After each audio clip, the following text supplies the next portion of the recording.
this shared activity allows us to reconnect.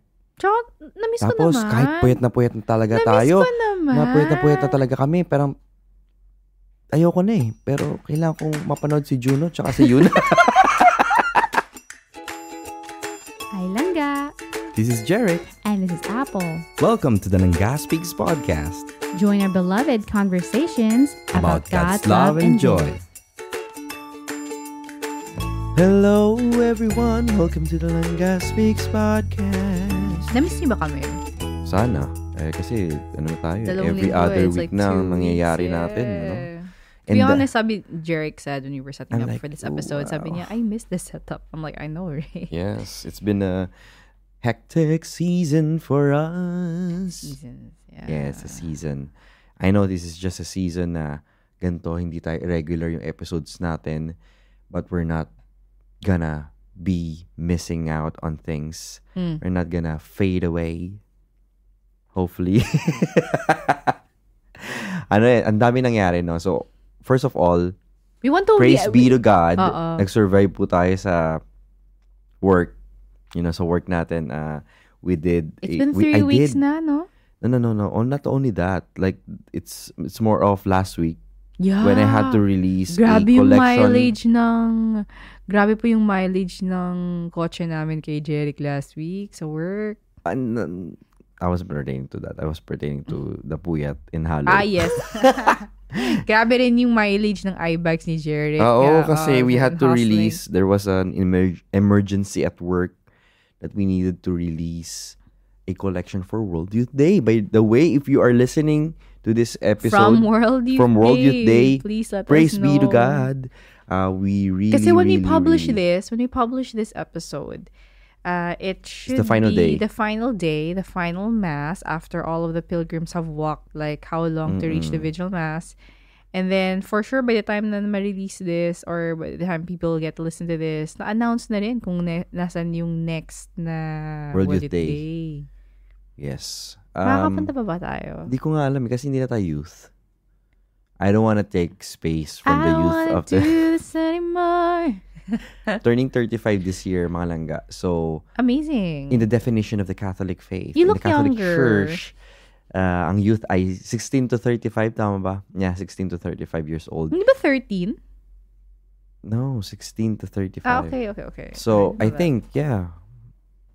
Anyway, I don't want to Google it now. Yeah. But, praise be to God, we were able to release the prayer at Hallow. By the way, we'd like to invite you to download the Hallow app, hallow.com/praymid-east. Please do check our show notes for those.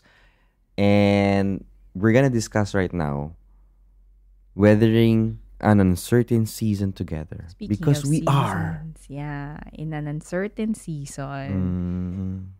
Mm. Seasons come, seasons change. There are some seasons that are easier to deal with than others, but it is a fact of life that there will be seasons when it seems even more uncertain the previous ones.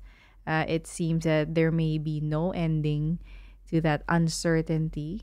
But especially if you're married, or you're in a relationship. It's still possible to weather those seasons and get through those seasons together. Maganda na may kasama ka. Kung wala kang kasama mo naman ng Diyos. Hindi ka Exactly. maiiwan ng Diyos, no?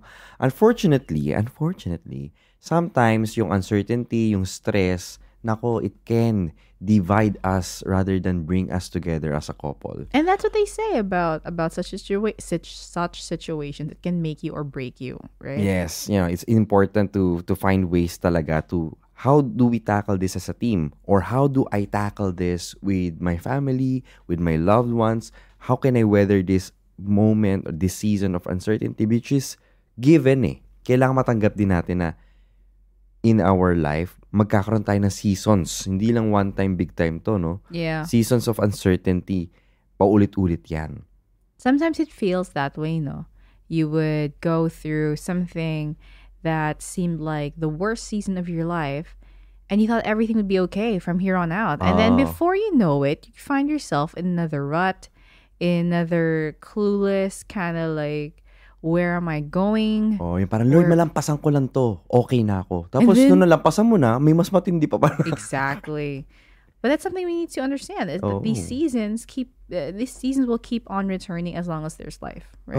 Tsaka maganda yung mapapakanta ka ng stronger than yesterday. Right. So let's give them 10 things to help them and your partner, your langga, to weather an uncertain season together. This is taken from our mentors, Les and Leslie Parrott from Saving Your Marriage Before It Starts. If you haven't heard about Symbis, please do check out langaspeaks.com/Symbis. That's SYMBIS. Jeric and I are certified, not marriage experts, but Symbis facilitators. So if you're planning to get married, please do check that out. Number 1. Be open about your struggles. Now, the thing about uncertainty is that it's also gonna produce not only yung emotional but also physical that we have to go through as individuals and as a couple, and all of this can manifest. I know it's your favorite word, langga. Yung whether it can be emotional, it can be emotional, yung mental anxiety, or it could even be physical, because stress can also play a very, very big impact on our physical well-being, right? But it's important na pag pinagdadaanan natin itong mga to, we have to discuss it. We have to open it up to the people closest to us, if you do not have a partner yet, or to open the lines of communication para i-communicate ito, to diffuse it, to provide another perspective, let's say. Kasi even during times of normalcy, open communication naman is importante para magkaroon ng healthy relationship. So if you're dealing with uncertainty and stress, it's even more important, obviously. Right. But tayo kasi parang, hindi ko lang nasasabihin sa kanya. Kasi ayoko naman siya saktan siya, or I don't want to burden my partner. Yeah, parang kumakanta ka lagi sa banyo ng, I don't wanna do this anymore. Song. And especially, we all have different personalities. Like Jeric and I, when it comes to being open about things like that, I tend to close up, especially if I'm going through something or the people around me are going through something. I tend to close up and I don't tend to speak about it. And oftentimes I treat it as a defensive mechanism where I try to protect my loved ones or my family from what I'm going through, or myself from what I'm going through. But in the long run, it actually affects them negatively, because you end up becoming more of a stone cold rock instead of being a way for all of this uncertainty to be flowed out, diba? So in fact, as difficult or as anti-productive as it seems to open up about your struggles, even if it's not normal for you to lean upon another person, this actually, yung opening yung lines of communication can help yung minimize and even offset potential conflicts between the both of you later on. Yeah, it kind of minimizes yung pag-compound. Right. Naiipon. Exactly. Oo, kasi kayong mga babae. Pera na lang yung ipon natin. Yung mga babae, mahilig kayong itago ang inyong nararamdaman. Actually, mga lalaki din. Actually, ayaw nila i-amin agad na meron silang pinagdadaanan. Yeah, that's right. So, importante na we have to be able to open up. Number 2 is, understand uncertain times produce unusual circumstances. Diba? If the season of uncertainty is affecting your normal routine, for example, for us, ang normal routine namin is mag-podcast. To produce a weekly episode. But then this season that we're in, sa totoo lang, it's disruptive for us. Na-shock yung system namin. Shock yung system. Dami career change sa akin. Tapos, meron pa kaming blessing ang naparating. And so, yung ability to be able to tackle yung mga nakasanayan namin, it's so hard to understand. So, it's for you both to also give space for one another to be kind with yourselves. So, naisip namin na, kailangan pagbigyan din natin sarili natin na hindi super hard. Kasi ngayon, may 2 toddler na kami. So, iba na yung season namin compared nung isa lang yung anak namin. Exactly. Na kaya namin maging strict sa sarili namin. Hindi, kailangan by Monday. May make or break, nakapublish na ng episode. I wish it was like that for the first 3, or the first 2.5 years of podcasting. But recently, especially the past couple of months, we've learned to be, yun nga sabi ni Jeric, to be kinder to ourselves. Oo, kasi naisip namin na kapag super rigid namin in this season of uncertainty, it just invites additional conflict when we are already dealing with something that is challenging at the time. Yes, you're At this time. inviting. Yeah, you're inviting unnecessary conflict pa on top of what you're going through when we should Dadagdagan be mo pa, going nagigigil ako sa'yo. Anyway, number 3. to be patient with one another, Mm. especially if you are in a committed relationship. It's a covenant you've taken on this marriage. Salamat ga kasi sobrang pasensyoso mo sa akin this past few weeks. Have I? Yes, as I was going through this whirlwind of work-related stuff, some things that I feel na I'm out of balance in so many things. I feel that I'm not really progressing in certain things. So, salamat kasi you were patient with me. You gave me some space na, kaya sige, take as much time as you can na to find your way back. Bueno, so, salamat. Salamat sa iyong pasensya sa akin. Kala ko kakanta ka talaga. But it's true, I mean, it's so difficult. But then we also have to understand that it's not always going to be one person being patient all the time. There have been multiple times when Jeric was also patient with me because I was also Ay, going hindi ba ako through. lagi patient sa'yo? Kala ko... I mean, like there are sometimes okay. kasi Sige, at least minsan. malinaw tayo. But it's also, it's not just that you would be in an uncertain season together as a couple. It could be that sometimes one partner is going through that. That's what Jeric was doing. Hindi naman kayo sabay laging confident. Exactly. So on top there of have each- been multiple times in things. our life together when I was going through the uncertainty, and Jeric was the one who provided patience to help me get through what I was going through, and all of this stress and all of this tension can affect us all differently. Kasi nga iba-iba yung mga personalities natin, iba-iba yung mga coping mechanisms natin. So it helps to understand that once you really have that intention of getting to know one another in the character, you would see na, okay, this is how they really deal with stress. And I have to understand that they will come out of it. But the more I try to pull them out against their usual pacing, baka mas lalo lumala. So it really helps that even if they are responding to it out of their normal routine, their normal character, this patience will actually help in the long run. And although kunwari ako, if I'm going through something that's uncertain, it's also important to be aware that we need to have that self-control. Pero syempre, tao din tayo nagagalit din tayo, nasistress din tayo. Dati kasi naiinis ako kay Apple, bagal kasi mag-process ng mga bagay-bagay. But I got to know her na magkaiba tayo pag sa pagdeal sa stress. Magkaiba kami on how we view things and how we tackle things. So, of course, we're already 6 years, no? 6 years. Inisip ko pa talaga. Even me. No, but like we've been longer for it. We've been together longer than that. Yeah, that's right. We kind of change on how we tackle things, but it's important for us to be reminded na magkaiba tayo. We have to be patient with one another, and kasama yan sa sinumpaan natin sa simbahan, sa sinumpaan natin sa harap ng Diyos to be prepared to exercise. Yung exercise di ako ready. Exercise ka nga lately, yung swimming mo, grabe ka. Michael Phelps. To exercise, yung extra patience sa isa't isa. It's an intentional decision to have that patience with each other. Which you were talking about since you mentioned exercise.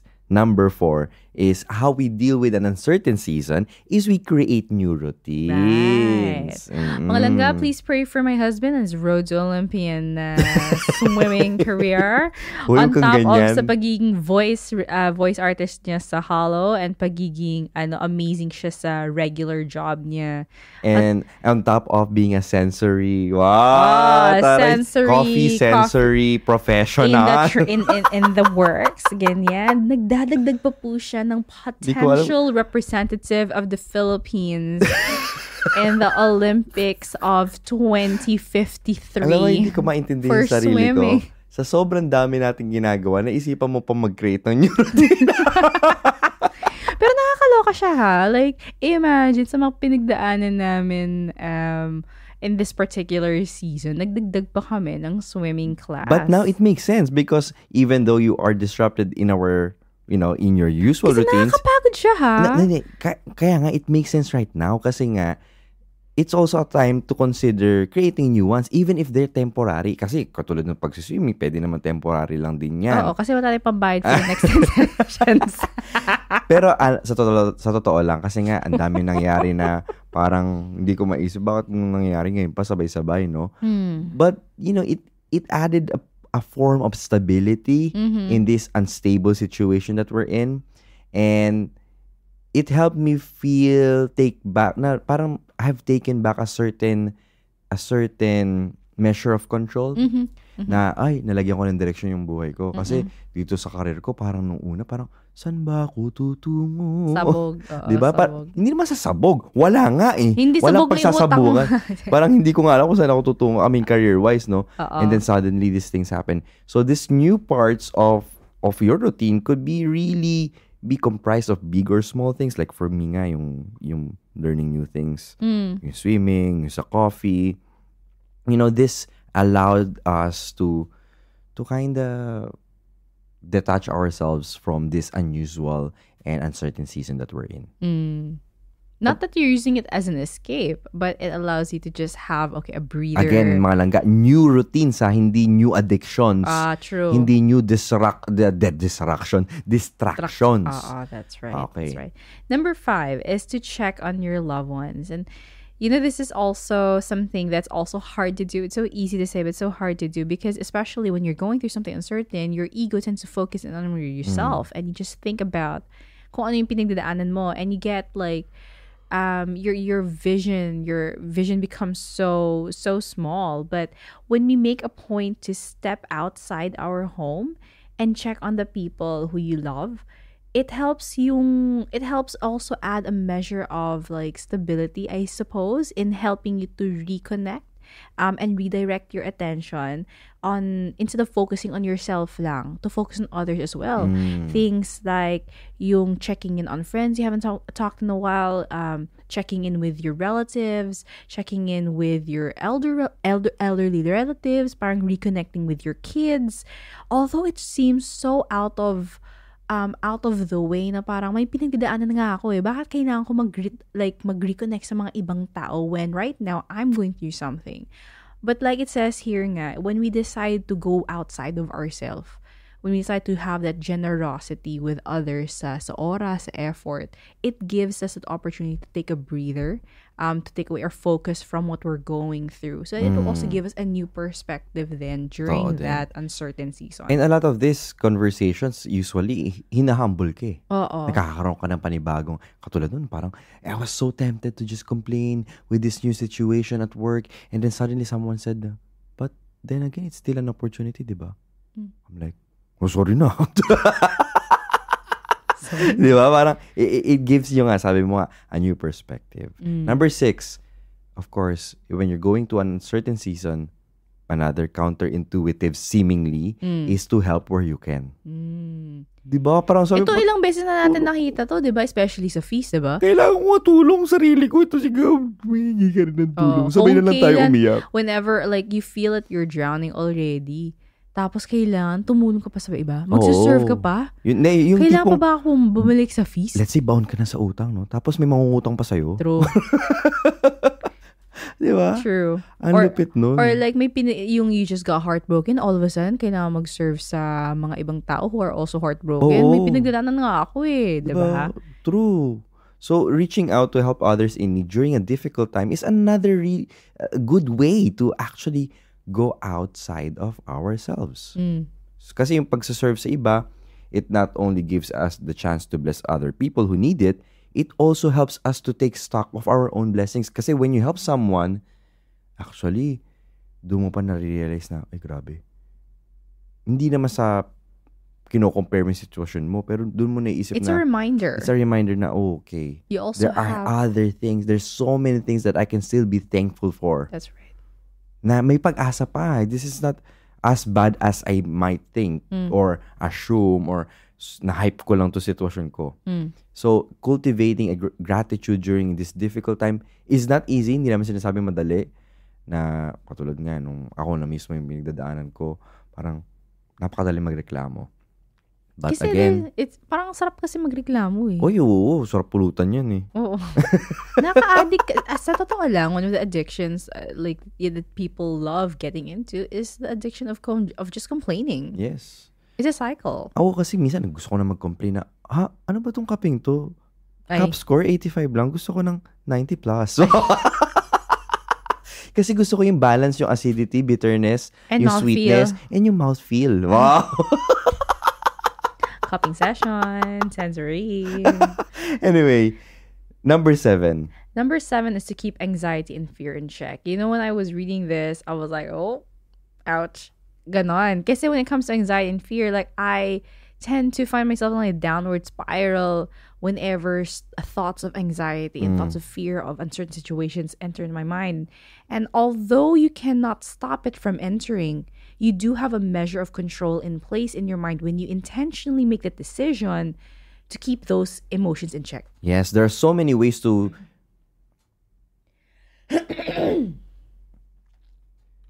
there's so many ways to take control of the anxiety that you're feeling right now. So, some of the helpful practices na pwede natin gawin is, of course, prayer and meditation, journaling, breathing techniques, and exercise, which, by the way, you can be doing through the Hallow app. Please do download the Hallow app. Please check our show notes kasi it helps you. All of this, kahit exercise, kasi meron tayong mga rosaries while you're exercising. Ay, oo. Oo, di ba? May mga sports stuff din doon. Oo. And it also helps you to meditate and pray. Kung hindi mo pa natatry mag-meditative prayer, the app can really, really help you. Kasi if you aren't able to control your anxiety through this, kailangan mo rin maging open to seek mental health help. Right. Professional help on things like this. Dapat hindi mo lang siya binabaliwala.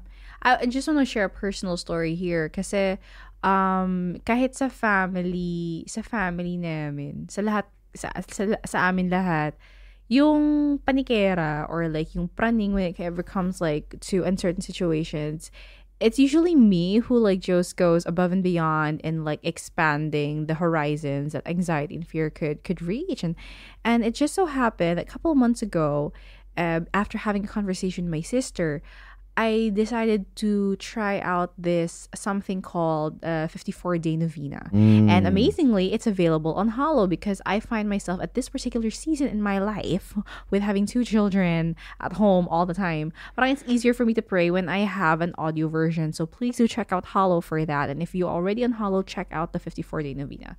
Anyways, so I was going through that. But it just so happened during that time, dun yung if you remember a couple of months ago, we mentioned that we were asking for prayers for my dad kasi in hospital siya because of dehydration and infection. If it was in a previous chapter a couple of years ago or even just before I started the 54-day novena, siguro nagwala talaga ako. Or nag-mental breakdown Nag-mental breakdown ako, nag-emotional breakdown ako.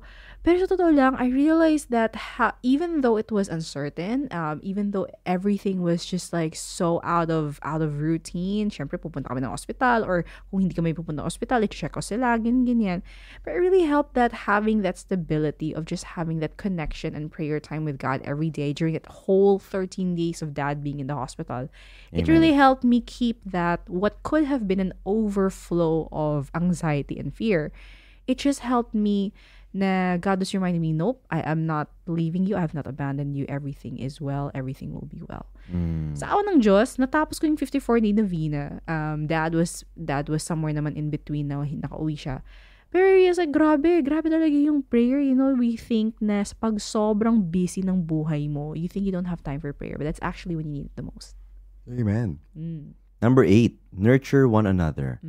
So sa moment of uncertainty, sabi nga namin previously, di mo na kailangan dagdagan pa ng mas maraming stress, unnecessary stress. So what we can actually add is extra nurturing with one another, to one another during this difficult time. Kumbaga maging intentional tayo to really comfort one another in this time. Na we have to show each other love and do things that actually fill each other's cup, like what we're doing right now.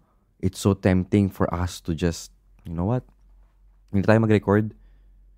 Pero si Apple, pinagbigyan pa rin niya ako kasi she knows that this shared activity allows us to reconnect. Tsaka, na-miss ko Tapos, naman. kahit puyat na talaga Na-miss tayo. ko naman.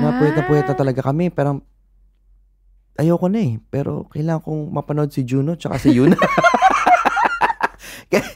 Alam mo yan? Yung tipong, na-miss na nga namin yung episode, na maggawa ng episode last week, pero hindi namin na-miss yung King the Land. Oy, grabe ka. The amounts of time that we did Pero not produce, wait. we not produce, was also the amount of time na hindi kami updated sa Kingdom. Baka isipin nila hindi tayo nag-record. Parang napaka-defensive mo ga. Defensive, okay na ako mag-defend sa sarili ko. Hindi alam ni Juno na dinidefend mo siya. Ay, Kaya wag mong gawin yan. Bakit ba? Wag kang ganyan. Wag mo maglaglag. Kasi sa akin, importante yung need ni Apple eh. For her, eto yung moment na kinikilig siya, yung kinukurot niya ako, yung wait, yung nagigigil siya, eto yung nag-feel ng love tank niya eh. Para sabi ko, bakit parang mas na-feel ng abs ni Juno yung love tank mo?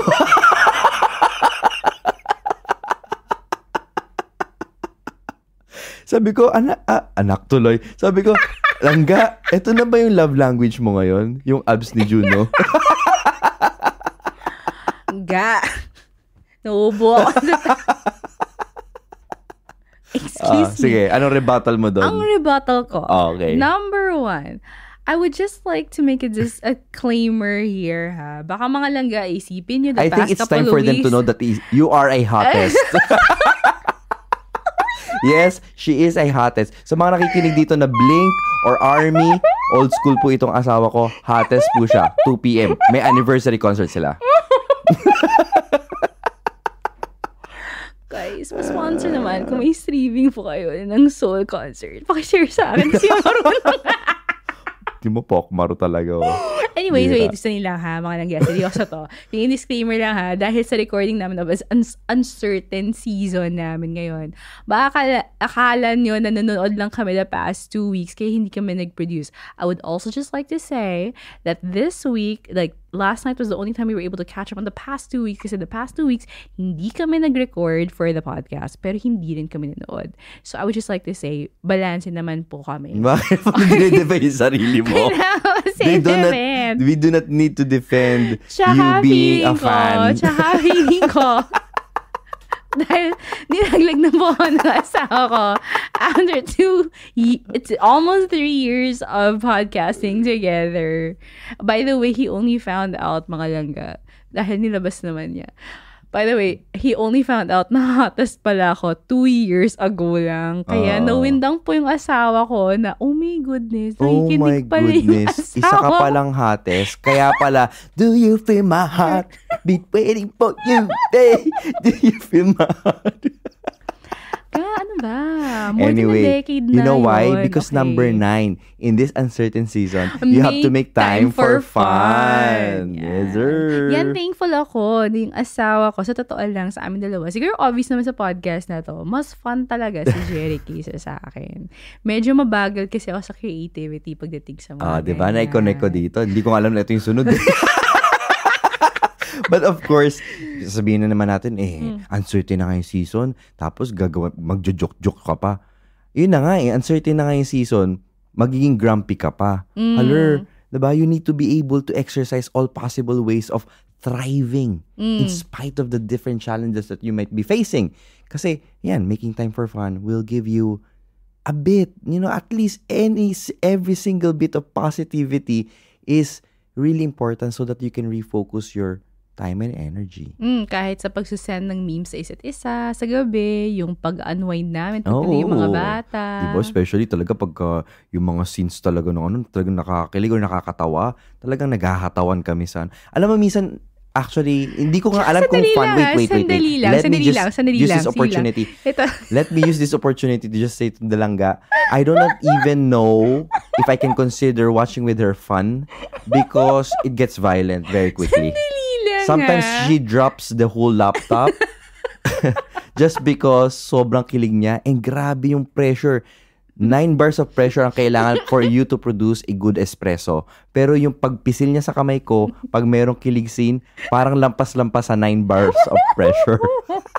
Next time kasi, lagay mo yung mga espresso beans dyan sa kamay mo. Tsaka sandali lang ha. If I remember correctly, and usually at this particular thing, medyo okay yung memory ko.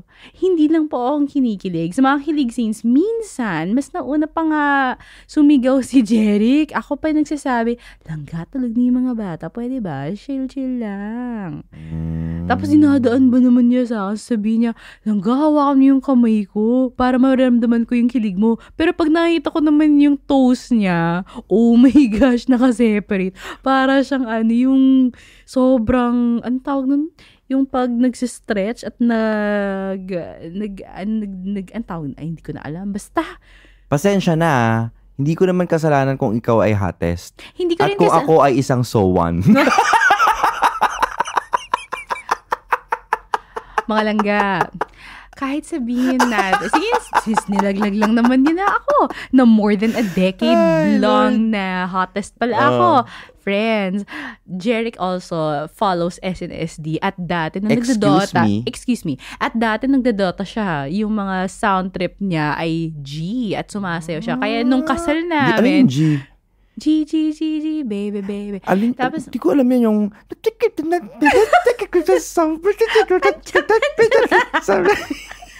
mga langga, kung hindi, ay nako, sa wedding reception namin, sumayaw talaga siya ng G. Alam mo, dahil hindi tayo matapos at hindi tayo makamove on, kasi ang pinaka-importante is number 10. Oo. Pag hindi ka makamove on sa kakabaliwan mo, seek help if you need it. Ayan. So, seriously, if you need help, if both of you find the need for support for your mental and physical health, during this time, wag ka nang mag-atubili. Don't hesitate. What's atubili? Atubili is don't delay. Wag mo itago. I don't know that word. Don't hesitate, basically. Wag ka na mag-atubili na humingi ng tulong sa iba. Wag mo isipin na kaya nyo na kayong dalawa lang. Kung kayong dalawa lang, hirap na, meron pong pwedeng tumulong sa inyo. Diba? Hindi ko naman sinasabi na kami yon kasi busy rin kami.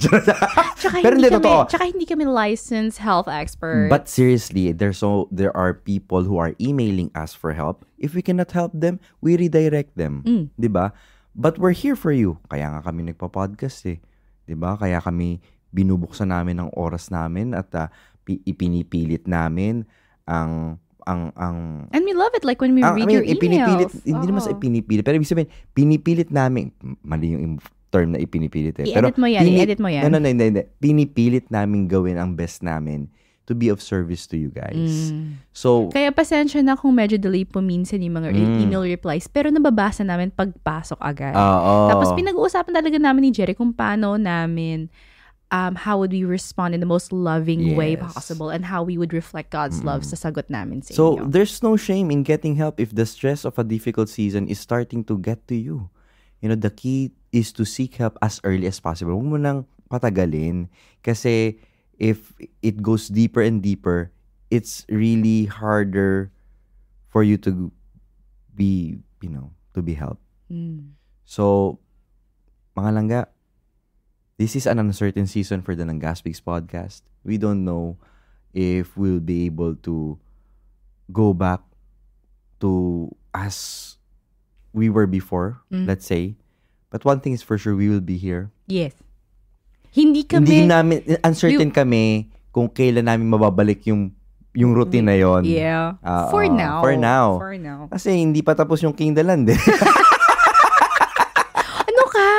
Tomorrow na yung last episode. Okay. Episode 16. Okay. Yun pala. So, ganun mga langga, mukhang babalik na kami sa aming regular schedule. Kasi matutulog na po on time si Mrs. Christine Tara Fuentes Defante. So, that's it mga langga. Annyeonghaseyo. Kamsahamnida. Can you feel my heart? Hindi sumasayo talaga. Ay, langga, I love you. Ay, nako malangga, maraming salamat sa inyo. Sa mga sumusuporta, ang dami mga Grabe, nilaglag mo ko talaga. I'd like to take this opportunity to thank everyone ka. who keeps supporting us, especially those mga nagpapadala pa rin ng kape up until now. Oo. Salamat for supporting us through buymeacoffee.com/langga. That's buymeacoffee.com/LANGGA. Really helped us a lot, especially in this season of uncertainty. We're also uncertain, in how we will support this podcast as we move on. So maraming salamat. Every single coffee counts in making this podcast alive and kicking. So maraming salamat sa Diyos. Grasya ito ng Panginoon that we're able to do this despite the uncertain season that we're in. Amen. For those of you who are so generous as well with your time, with your prayers, sa amin, just for reaching out, even yung mga messages nyo sa Instagram or in like Messenger, or even the time you take to send us emails. We speak blessings upon your life. We ask for God's grace and love to really overflow in abundance, na para maging face kayo ng Diyos sa buhay nyo, sa mga tao sa paligid nyo. This is me, Jeric. And it's Apple. Always reminding you na palangga ka sa Diyos.